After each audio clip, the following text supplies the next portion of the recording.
Welcome to Avon on 3, your go-to podcast for all things Avon youth sports. Whether you're a passionate parent, an enthusiastic coach, or a dedicated athlete, this podcast is your ultimate source of inspiration, information, and community connection.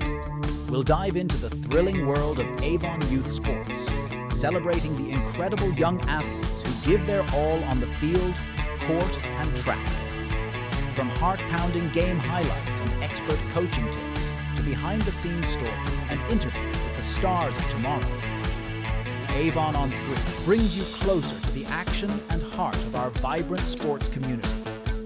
Get ready to cheer, learn, and be inspired on 3. What's up, Town of Avon? This is Angel Gino-Gino, the Marcom specialist here at Town Hall. And today we actually have our first edition of the sports podcast called Avon on 3. I'm just going to stop talking and let Justin, our sports director, take it away. Thanks, Angel. Well, I just wanted to start off and introduce our two guests today that we have with us. The first is Chris Stevenson, and the second is Craig Ray. These guys are our speed and strength coaches at the high school, but I wanted to kick it off to you guys. Chris and Craig, would you guys, for those that aren't sure who you are, would you give us just kind of a general understanding of your role here in Avon and what that entails? I got it. Okay.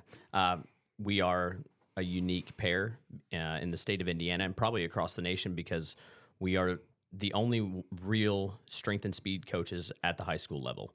There are potentially in other classes multiple bodies in there, but we are specific strength and speed coaches. So Craig's primary role is the strength role, mine is the speed role.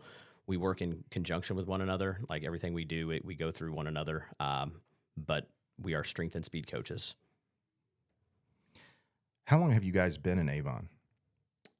This was our first year that we just finished up. We started last June, so we've been here now a full calendar year. Our second full summer, finishing up now, but just one full school year, so going into number 2. So I think it was probably last summer I heard that I started to hear about you guys from multiple people, and multiple people said these are the best speed and strength coaches in the state of Indiana. And multiple people said that. So that got me excited. I know other people were excited about it. And I just think that, that was something that I think Avon definitely needed. And to see where you guys started and where you guys have come, just from my standpoint, I just think it's something that we can really build on, and that's really exciting. So as far as many people talk about how you guys are making these young athletes better physically. It's important for people to know kind of, how you're making them better students and ultimately better people. Can you talk about some of those things that you're doing for the young athletes to make them better people? I think both of us can hit on this in different ways. I think when we got here, there are strength coaches everywhere. There are APC programs in every school. I think one thing that makes Craig and I both unique is that we bother every kid who walks by us. So during the passing periods, especially during the start of the school year, we sit out in the hallway and we say hello to every kid, even if they're not in our classroom. We say, great morning, good morning, and Craig's really good about this. He'll see somebody who has maybe some ugly Crocs on, and he'll be like, hey, is there a trash can around here? And they'll be like, yeah, and he'll be like, go throw those shoes in it. Stuff like that. And so we build relationships by just talking to kids. And so that, and Craig will probably hit on this a little bit more, that really is where our program starts. If kids just think that everything that we do is about athletics end for everyone at some point. So we try to give them things that they can use outside of the walls of our school that make them better human beings, that transcend the sport that they're playing. And we do that every single day with pretty much every kid. And some kids are really difficult for this, right? Like they're hard to talk to. Some kids are not used to adults talking to them. And I was an English teacher for a long time. And in class, when the bell rings, you're bell to bell, you're on a crunch, you got things you have to get done. We make sure that we, beginning, middle, and end of class, passing periods, constantly talking to kids. That's what we're pretty good at that. Yeah, and as Chris said, just the whole relationship piece, relationships drive results, and it just can't be all about the programming or chasing strength, chasing speed, power, whatever the case may be in the weight room. It's got to be, really getting down to the root of it of who are these kids, what's their likes, what's their dislikes, how can you challenge them in other ways outside of the weight room to ultimately engage their interest to possibly join APC or join a sport to help out Avon as a whole. So it all comes back to relationships. If you can get that piece and clicking with them, and even if they don't know you, they might just walk by every day and be like, oh, great, there's the strength and speed coaches, they're going to bother me again today. And then ultimately they open up a little bit, or some people walk by every day probably dreading it. But we kind of due diligence with it, is trying to talk to everybody that we possibly can and build that relationship with them is huge. Yeah, that's awesome. I think that's a piece that I've noticed about you guys that has really separated you is the relationships you've built with these young athletes and just the impact it's having on them immediately. A lot of things take a while to develop, but that's something that I've noticed that you guys have done right away. As far as the town of Avon, along with Avon Youth Sports, we have this hashtag that we use on our social media. It says One Strong Community. And that's one of our main goals, to make Avon the best place it could be. What does a strong community look like to you guys? When we get it, I got it. And then you hit on it. I think one of the big perks coming into Avon, we brought back Defend the Valley. It was something that was like their mantra back in the 90s. And everyone I talked to who attended Avon High School talked about it, how it used to be called Avon Community High School. And it's not called Avon Community High School anymore. It's Avon High School. And so we really wanted to kind of bring the community feel back. And I think that we're a good pair to do that, because you asked what a good community looks like. People like each other. And so I think one of the things that our kids see daily is that Craig and I enjoy being around one another. I laugh a lot in class. He laughs a lot. And it's good for kids to see that. And we want our kids to like each other too. We're trying to win championships. And it's a lot easier to win championships when you like the people that you're choosing to spend all of your time with. So I think they get a crash course on that, because they see that we genuinely like being around one another, and that makes it's addictive. Yeah, and our school, at Avon High School, we go by, we are Avon, we are one, and that's something that, especially a year ago when we first walked into it, I don't know if everybody would agree with that statement as being a whole and being one, but I think that we're making strides and getting there every single day.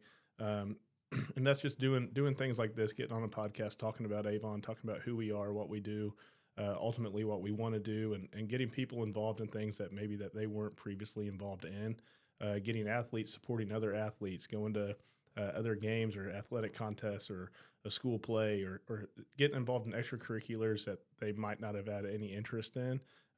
Just going to watch it or supporting other people within the school and in the community, I think is huge. And it's ultimately going to help us, become one. And you're only as strong as your weakest link, so to speak. So the stronger that we can become, and the closer, almost like a family that we can be, the better off is going to be for Avon. And I think a lot of teams, they model, like you say, family, like break down to family, like 1, 2, 3 family. It has to be modeled. Otherwise, those are just words, and hot air is not going to win. So we're trying to model that pretty. We do it unconsciously, but we do that regularly. And we've actually gotten to meet some coaches who are in the room with us regularly, and we genuinely like being around those guys too. Coach Gibson, Coach House, those are guys that we spend a lot of time with, and our kids can tell. If there was friction, that would not be a positive thing for our kids to see, but they don't see that amongst coaches, which is a good thing. Well, I think it seems like, just from my perspective, it seems like you guys are always working. You guys are always doing something. You're always at work. What do you do when you're not at work? It's kind of funny. Our hobbies outside of school, we have a lot of similarities as far as what we program and how we go about our school day or our job, our career, so to speak. But outside of the school, we kind of live a different life, so to speak. We got different likes and dislikes. I'll let him talk about his a little bit, but I enjoy golfing, pretty much getting out, and I haven't been one time this entire summer because I've been so busy and with the kids and all that. But golf, we have a pool at home, so swim with the kids or just hanging out at home and relaxing with them, going on bike rides with them, taking them to the park, just ultimately being what I like to do the most, and that's being a dad and being with my family and my kids and hanging out with them. I love doing. A little bit different. I have a very difficult time sitting still, and I have an 8-year-old who keeps me on my toes, who's with me all the time. So when I'm not at school in the summer, I work on pools and hot tubs. I have a shoe problem. I like to buy shoes, and I don't like to have to, put that in the budget. So I like to save money for shoes and go buy things like that. My kid loves to collect baseball cards, so I like to have extra money to go buy a box of cards whenever we want to. I watch a ton of Kansas City Royals baseball, which takes up 2 to 3, maybe 4 hours if it's going extra innings of my evenings, and I watch them almost every day, like they're playing right now. The St. Louis Cardinals, a doubleheader today. Love Boise State football. And when NCAA comes out for PlayStation 5, I'll be wiping up the floor with Craig's face a little bit more. We'll be together a little bit outside of school there. But you call it work. It doesn't feel like work. There are people who dread their jobs and like dread waking up in the morning. I don't ever feel that way. I don't ever feel like, I don't want to go to school today. I know we're at school all the time, but we kind of got to make our own schedule this summer. And we like what we do. So, and ultimately the day flies by. Like, I say that every day. Countless times that the day we'll get over and be like, holy cow, this day flew by. Or we'll look down in the middle of the school day and, man, we got one more class today, then it's our prep period, or we're already at lunch. So we stay busy. We stay engaged with everybody around us, just not as far as being inside the weight room, and it makes the day fly by. So some people might wonder this, maybe it's just me, but what do you guys eat on a daily basis? What's a typical day look like? Well, going back to our hobbies, I thoroughly enjoy working out. So I try to make it a thing to work out at least every single day, whether that's 40 minutes to an hour, just in my garage or going on a run or a bike ride. So I don't really have like a diet that I follow. Anything like if something sounds good, I'll go eat it. But that's the reason why I work out, so I can eat what I want and still feel good and burn calories and all that good stuff. So I guess every Friday, especially during the school years, like Chicago's Pizza, we'll get pizza every Friday, or after a football game, get a pizza, or a lot of times after a football game, it's late and I get Taco Bell and spend like $30 there. So I'm a gas station junkie, though. I go to gas stations all the time, and I'm addicted to caffeine too, so that's not a good thing. So gas station food, there's nothing wrong with a gas station hot dog every once in a while. It gets the job done. I eat a lot of food, which probably doesn't look like it, but I eat a lot of food. Up until probably November, I broke a piece of bone off my knee. I had been working out pretty consistently for a while. It's been a slow recovery, but my eating habits haven't changed any. So if I get to choose, I'm going pizza. I like any kind of Mexican food. Iguanas in Plainfield, their salsa is money in the bank. His diet is horrible. Yeah, that is probably true. His diet is really bad. But I feel great, and my energy's great, and I'm 43, so my metabolism may have slowed down a little bit, but I like food. He always says he's getting back into working out, and then it teeter-totters back. Yeah, but I've stayed consistent with eating. That hasn't changed very much. So, but here's the thing. I don't eat much during the day. Craig eats all day long. That is true. Yeah. He eats all day long. So when he says he goes to the gas station, he grabs a protein shake, he grabs a protein bar, he grabs like honey roasted nuts, beef jerky. So like every passing period he's grabbing something. I don't do that. I drink coffee till like noon. So I'm like fasting until like noon. I may have like a sandwich, like a peanut butter sandwich or something. I don't eat much during the day. And then at night I'm ready to eat. So I throw down some food then. All my calorie intake is pretty much, I'm burning calories all day long, and then nighttime packing them in. Yeah, well, I would say during the school year, we can eat like that in a way, though, because summer, your steps go down a little bit. But, I mean, by the end of the school day, we're walking like anywhere from 10 to 15 miles every single day. So our step count's over like 20,000 steps a day. So we move nonstop. If I don't eat, I'm not diabetic or anything, but if I don't eat, I get like lightheaded, and then I get grumpy and in a bad mood. So if I can eat after like every class period and drink water throughout the day, I'm way more tolerable. So who wins an eating contest between the two of you? I'll destroy him. Depends on what we're eating. I will destroy him all day long. He'll get sick of it. he'll get destroyed. It depends on what pizza, we're eating. pizza dominating you. Dominate. No. If he's grilling burgers, you might win. If he's grilling burgers, he might. But he's like, he over exaggerates how good foods are too. Oh, here we go. We've been to multiple restaurants, and he'll talk about it, and then like we get there and we try the food, and I'm like, it was okay. Said the person who spends $30 in the Taco Bell drive-thru. Everybody likes Taco Bell. It's okay. Everybody. It's okay. I've been in the drive-thru. But he's a type too. Like right before we came here, we went to Culver's, and I was like, "Where are we going to eat?" He said, "You pick." But if I pick a bad place, then he wants to complain about it. But he's never, unless it's like Big Apple Bagel. He's also describing himself when I do the same thing. So just letting you know that. So this question comes up a lot too. What do we argue about? Like this is the stuff that we argue about. Nothing that has to do with strength and speed ever. No. We argue about like what's the best food, who's the best football team. Who's going to win today, the Cardinals or the Royals? Yeah, that kind of stuff. We don't argue about anything that like matters. Like it's stuff like this. Well, there might be people that want to see an eating contest, so I'm just if trying it's to prepare pizza, you for it. He'll be lightheaded that day. He won't have had water, so he won't do that. He won't do it that day. He would get dominated on pizza. Burgers, maybe. All right, I'm liking this. This is good stuff. Switching gears a little bit. What's your philosophy for developing young athletes, grades 2nd through 8th grade? My daughter is 6, and he can hit on his son's a little older.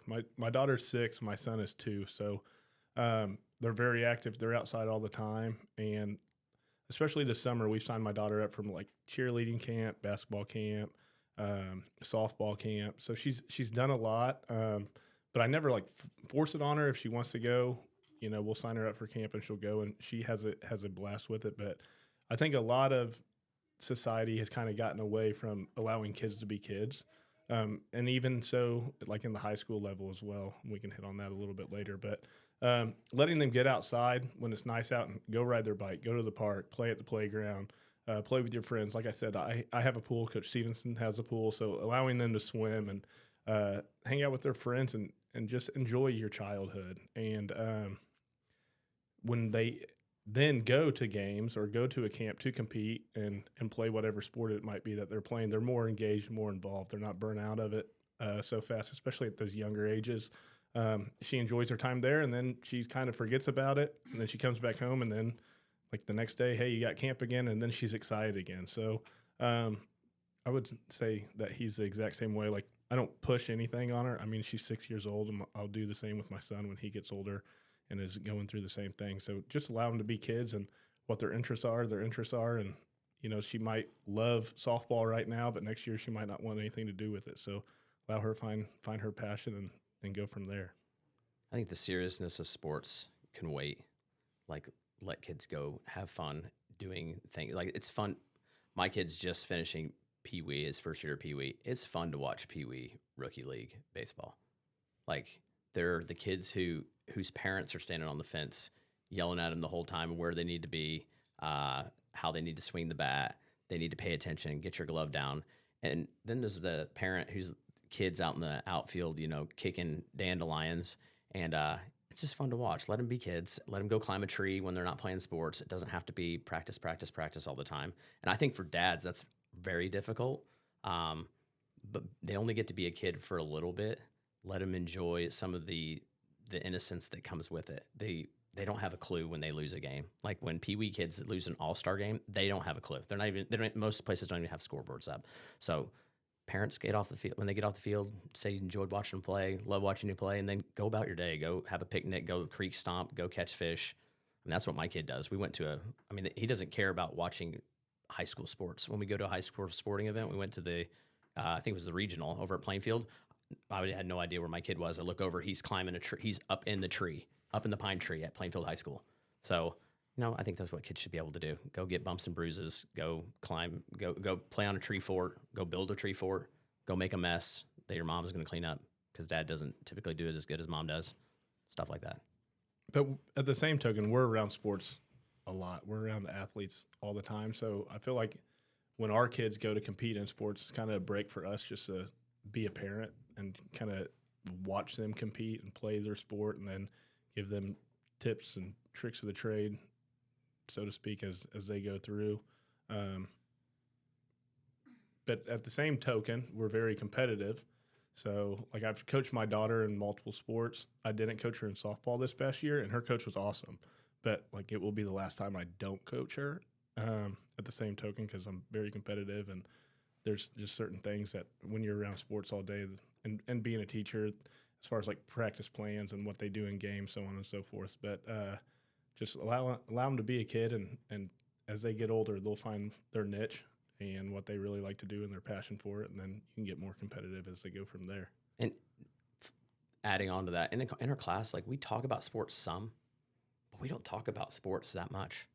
Like, we may say something about an event that they participated in, but most of our conversations have very little to do with sports, most of them. And it goes back to, like, who you are is not what you do. That's why we're called human beings, not human doings. So, like, our kids are kids. Let them go be kids. They're not who they are going to be. They're still figuring stuff out. So let them go do a bunch of different things. They're not going to, the likelihood that they're going to be MLB stars, not likely. Track Olympians, not likely. So let's let them go make messes. But when it's time to compete. When it's time to compete, let's go. Play a game or go to practice, you're bought in, you're all in, you're focused, and then you're there to compete and get better. Do you think kids can be overworked? Well, children? They if could. There's a way, I want you to let me know so my kid will go to bed on time.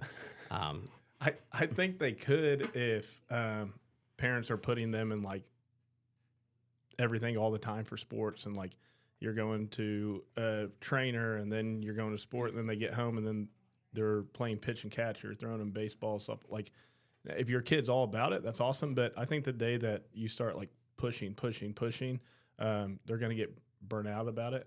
We see that with high schoolers all the time. Travel leagues are outrageous for a bunch of different sports. So, like, they get to some of these athletes, softball, baseball, volleyball players, basketball players, they get to their senior year and they've put in all this work, and now it's time to, like, commit to a college and go to school and get a scholarship and make all of it work and happen. And now they're like, I'm burnt out. I don't even want to do it. Like, been doing it for so long. I want to just go be a student in college. And when you push it that much, and when you can kind of go to a practice, and he talked to the football team about this a couple of weeks ago, like, enjoy being at practice. Enjoy being around your teammates all the time, not just on Friday night for the football team or whenever you compete, but enjoy being around them all the time. And I think that the day that you lose that passion as far as competing and being at practice is the day that, hey, let's take it back a notch. And I think that can start at an early age if you push it too hard. I do think that. I 100% agree with that. I think them wanting to do it needs to be higher up than you're wanting them to do it. I think parents try to get them in every little thing. And we're guilty of this a little bit. Our kid's busy all the time. He plays football, he plays baseball, and right now he's got all-star baseball, and he's got football stuff. He's been going to Avon football camp, and then at night going to Plainfield. But he wants to go. He likes to go. It's not like he's saying, I don't want to go. So last night he had a quandary. He had all-star baseball, and then he had football camp, and he wanted to go to football camp, but he had baseball practice. That was the priority because it ends this week. So he likes to do it. I think the more that they mean well, but the more you, like, push it, the more it becomes something that's something they have to do. And I don't know. I'm still learning the parent thing out, but when you have your kid do something they don't want to do, they have to do it. That doesn't usually, it's not a motivating factor. So I like it to be something they like to do. And we have a lot, burnout's it's legit at the high school level. We have some elite athletes. I won't say this individual's name, but they're unbelievably talented, and they claim to love their sport, but their sport started this year. Day one, practice started, and they were like, practice. Here we go. Right. Here we go. Here's the grind. And I was like, haven't you been talking about, like, but when you never leave that, you don't have anything to look forward to. If you went to Disney every single weekend, Disney would lose some of its zing. So I think taking a break from stuff is good. And you see that probably more with the ones that are in the travel sports. Absolutely. 100%. So for the the young athletes, the ones that are in 2nd through 8th grade, if they want to work on, to improve their abilities from a speed and strength standpoint, what do you recommend they do? We talk about keep it simple all the time. We keep it pretty basic sometimes in the weight room. I think when you're a younger kid, that's the easiest thing to do. Just body weight exercises, movements. Teach them how to run. We get so many kids. We host an elementary and middle school camp, and these kids come in and they don't know how to basically go through a warm-up. So we're teaching a warm-up sometimes to 6th, 7th, 8th graders because they've never been taught to even run. And as PE is, that's a whole nother tangent I could get on, but you got to teach them at a young age of how to move and become fluid within their movements. And then when they get to the high school level, that stuff becomes more natural. But just body weight movements, teach your kid how to move, how to run, how to shuffle side to side, how to do a karaoke, how to backpedal, how to break out of a cut, how to jump, and how to land the right way after you jump. Very basic things when you're talking about movement and athleticism, but things that if you don't teach it, they're not going to learn it until almost it's too late. So just keeping it very simple at that young age, and that's what we do at our camps, just keeping it simple, keep them moving, keep them upbeat, and at the end of the day, make it fun for them so that they want to come back. They're very hard habits to break when they get to high school. And at that point, you only have them for a hop, skip, and a jump, and they're done with high school athletics. So changing someone's gait or running form is very challenging in the time frame that we have them. We don't have them for that long. Like, our periods are not that long. I mean, we have them for a small window of time. We see them 4 days a week, sometimes after school if they're there. But if they're busy in a sport, most sports aren't coaching form. And so the easier time to learn it is when they are young. And we know that works when you work with young kids, because there are little kids who've been around us who run. And if you watch them run, they run better than some of our high schoolers form-wise. They can go through a dynamic warm-up better than some of our high school kids because they've learned it at a very early age. Once you learn it, you've got it. But once you learn it the wrong way and have just been doing it, those are very difficult habits to break out of.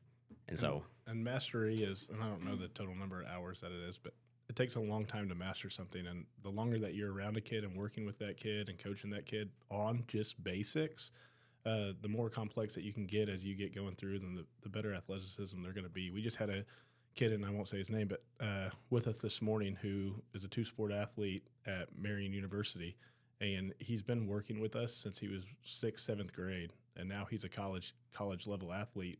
And what he can do is very complex. And he's been around our football team and running with them some days, and they're just like amazed and in awe about how explosive he is, how powerful he is. But and I'm not saying it's because of us, but he's worked with us for 7-8 years now. So every single cue and form thing that we've talked to him about and that he's worked on, he's owned that.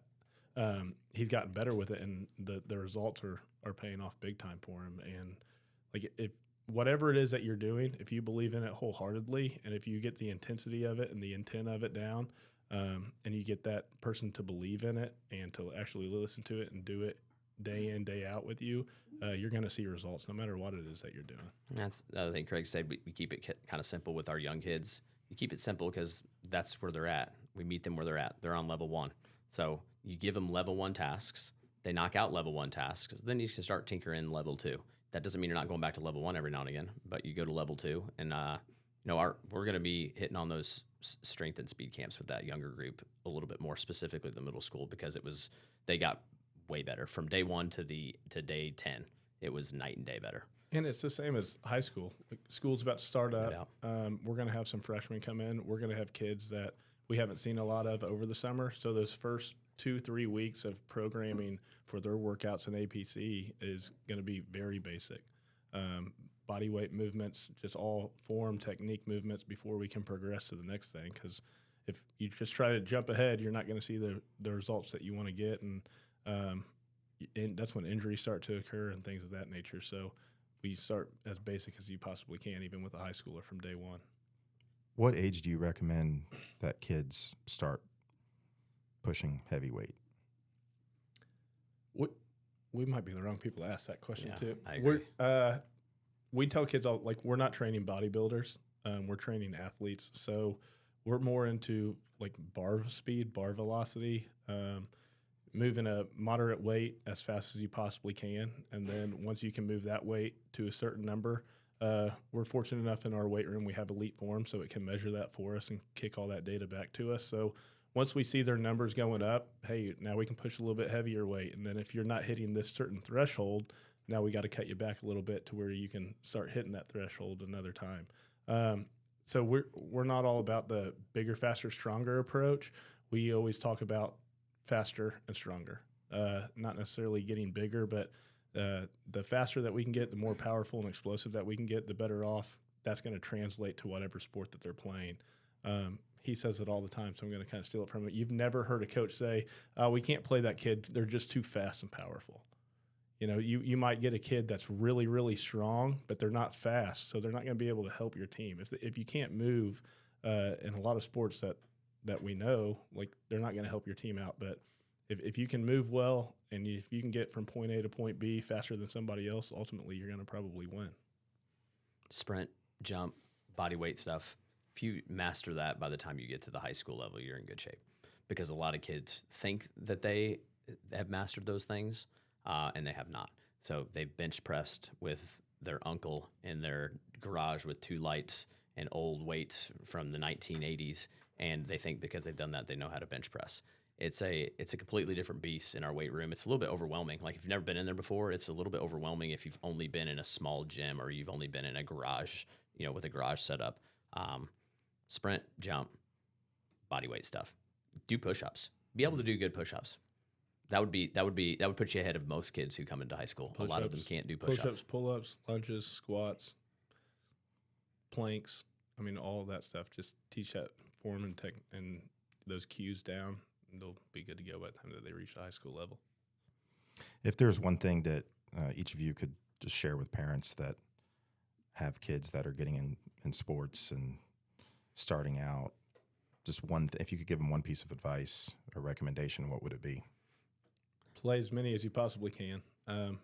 Growing up, and then even through high school, I played football, basketball, baseball. I ran track in high school. Like, I was constantly in a sport, so I never got burnt out of a sport. But it goes back to what we talked about. Like, I wanted to play those sports. My friends played them, my buddies played them, so I wanted to be around them. A lot of the dads who coached were my buddies' dads and their parents, so like, it was just part of my group who I was with. Play as many as you possibly can, because you don't know what one's going to really stick. You don't know what one's going to be your favorite. When you're a little kid, like, we ask little kids all the time at these camps, what's your favorite sport? And if it's winter, it's basketball. If it's fall, it's probably football. If it's spring for a boy, it's probably baseball. Like, whatever they're doing at that time is their favorite. And then as you get older, like, of course, you're going to probably have your primary sport, the sports that you like the most, that you're the best at. But when you're young, play them all, because every sport can help out the other sport. And I'll let him talk about this, multi-sport athlete and, just one sport athletes. But play them all. The more that you can play, the better off you're going to be in whatever your primary sport ultimately is.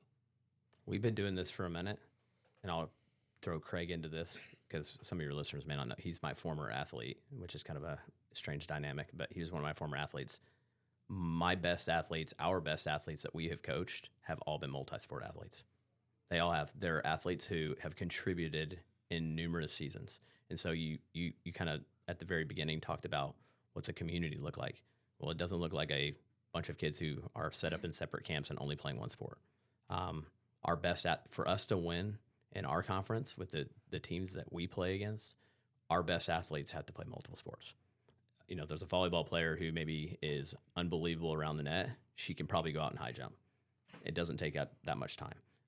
There's a basketball player who can jump, and touch the top of the backboard. He might be a long jumper for us, and you don't know unless you try. And like, what we have found is a lot of these kids who've never been exposed or encouraged to try these things, they go out and try them, and they end up being like their favorite sports. We got multiple kids that we have said, hey, go play this sport. And they're like, I'm a basketball player.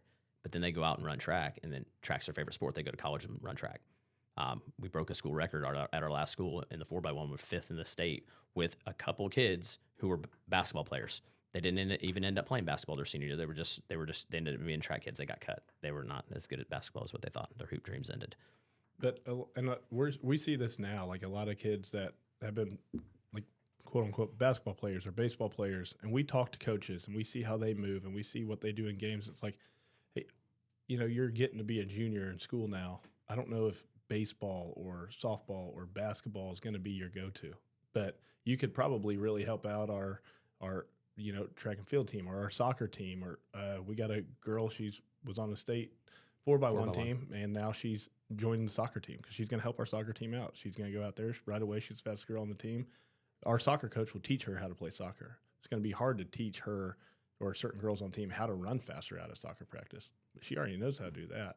So now just teach her the basic skills of soccer, and she's going to help your team out. So how can we – but it all goes back to relationships. We have relationships with these kids to push them in other directions and other sports to go out and try. And once you find a little bit of success in that new sport that you're playing, especially if you got friends in it, you're going to be hooked right away. And that just ultimately helps out our school and our athletic program. Well, I can't stress the importance enough of what you guys have done already in the time that you've been here. And I just want to thank you guys for that. I'm excited to see what you're going to continue to do. I think it's something that our community needed, and excited to see where this is going to go. So we're happy to be here. No doubt. I think you guys touched on it a little bit throughout the conversation, but could you guys give an advice through the grades 6th through 8th coming into high school for those athletes going into, more competitive, more serious sports, and, like having to pick which sport is best for them and whatnot? Just one piece of advice going into high school that they should follow or try to accomplish. Be a great teammate. It's controllable. All the other stuff's not. You being a great athlete, you being fast, you being strong, those are not controllables. Being a great teammate, that's controllable. And, we're probably a little bit different. We vocally say we pick favorites because we do. Our favorites are your favorites, by the way. They're the people who work hard, they're kind, and they do the right thing. Those are the best teammates. They don't care who gets credit when there's a win.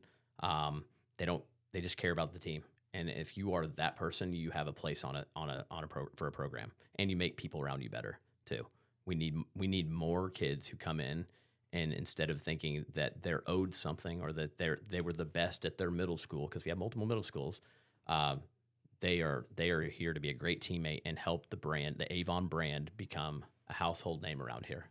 So be a great teammate and get involved. Don't be afraid to get involved in whether it's a sport that you're already playing or another sport or extracurricular activities. Just don't sit back and watch and not find a place. Find your place on whatever sport and team that you're involved in, and go out there and be involved with it, and you'll find a good spot. Justin, you want to say anything? No, I'm just excited to be sitting in between these two pizza-loving, gas station loving, gas station taco loving. Pizza's good. It's not number one, though. Pizza's good, but it's not number one. Pizza's delightful. Gas station hot dog loving. Gas station, I would dominate a gas station eating contest. Gas station food's okay. Coffee, hit and miss. I do like gas station coffee on occasion, but I like it when I'm the one brewing it, not the one that's already brewed. It's a topic for another time. He's bougie. Yeah, Oh, it looks like we have to get them back on again here. I know. For the eating contest. Yes, and then the eating contest. We will live stream that. Yeah, and then we'll do some sort of workout afterwards. Yes. Run a marathon. I will say, as growing up in Avon and being an athlete throughout Avon High School and stuff, like the growth that the whole athletic, department has gone through is incredible. Like, I just feel that all athletes now, that they come and support one another. I was unfortunate enough to, not have that much support, like going through girls basketball, but like all the, the highlights and stuff like that in different sports that aren't as known is like getting all the support that they need, especially in Avon. It's just a great, great thing to witness. Being an alumni now and like taking a step back and being on the other side of it, coaching and stuff. So I thank you guys for being on here and, talking to the community. I think that's one big step of it. So appreciate you having us. Yeah, thank you. And I'll like our support from top to bottom at Avon as well. I mean, everybody gets kind of bought into us and what our plan and our vision is, and they support us 100%. And our athletic director supports all sports. Our principal supports our entire athletic program. Our superintendent supports sports. Like, everybody has a piece of the puzzle, so to speak, and we're just a small piece of it. So we're very fortunate to be here. Very fortunate to build that hashtag we use, right? One Strong Committee. I think it's really playing out to be that. We still got a lot of long ways to go, but it's taken a huge step. So Yeah, incredible. We're on the right path. Yeah. All right. Well, I just want to thank you guys once again for taking time to come here and talk to the community. It's been a pleasure. So I guess we'll see you guys on the next one. All right. Yeah. Okay? Thank Sounds you. good. All right. Good deal. Thank you. Thanks, guys. There you go. Bye. 1, 2, 3. Avon!